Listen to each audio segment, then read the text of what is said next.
story of how religion governs our minds. 3 filmmakers.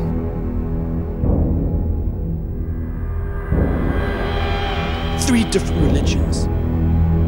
The search for mind manipulation, identity, community.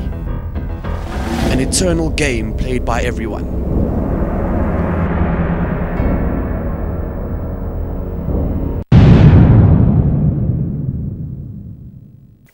Or so we thought. That was the idea. We wanted to make a documentary showing how religion conditions people to think and act, and those stereotypes that we see religious people as.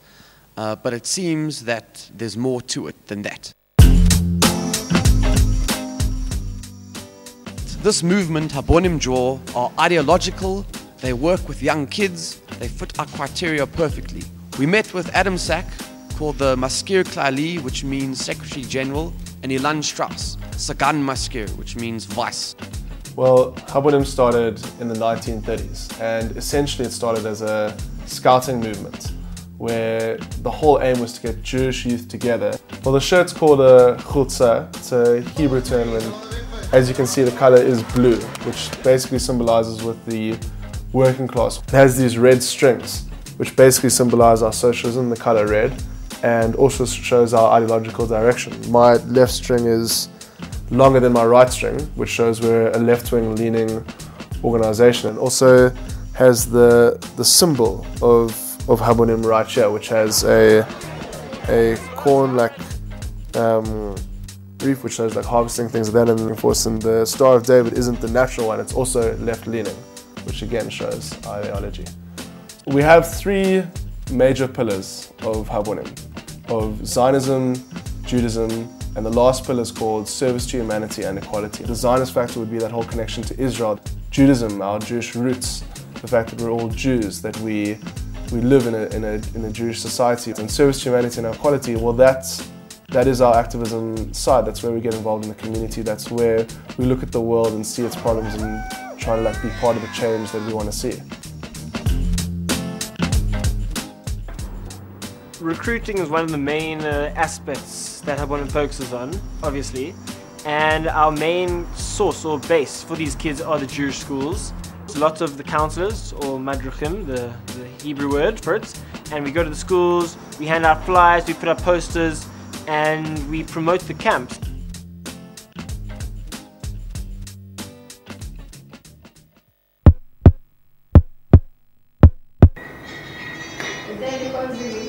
Hello, Rabbi. Hi there, this is Dale, correct? Yes. I'll see you on Friday at our shoot. Well, Dale, see, that's actually why I'm calling. It turns out that our security people here aren't going to clear you on Friday. It's too much of a security risk. Security risk. CSO, Community Security Organization, run by paranoid Jewish parents who are too scared of the outside world.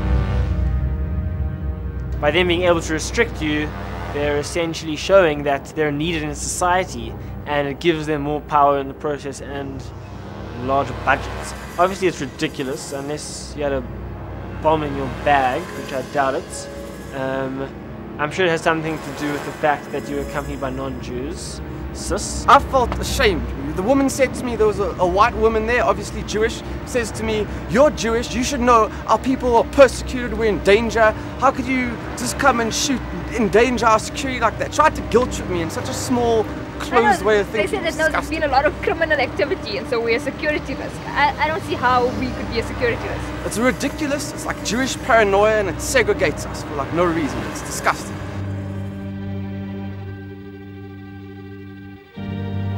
Is it wrong to isolate yourself? As I thought about the situation, I realized that it is not only this institution, but all social organizations that lock themselves up away from the outside world, using power to keep people locked down into fear and paranoia, just like CSO. Everything I've ever belonged to tells me to be a different version of myself. School, university, family, media, religion. How can anyone be independent?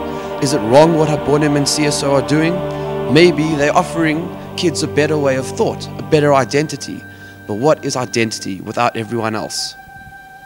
What do you think?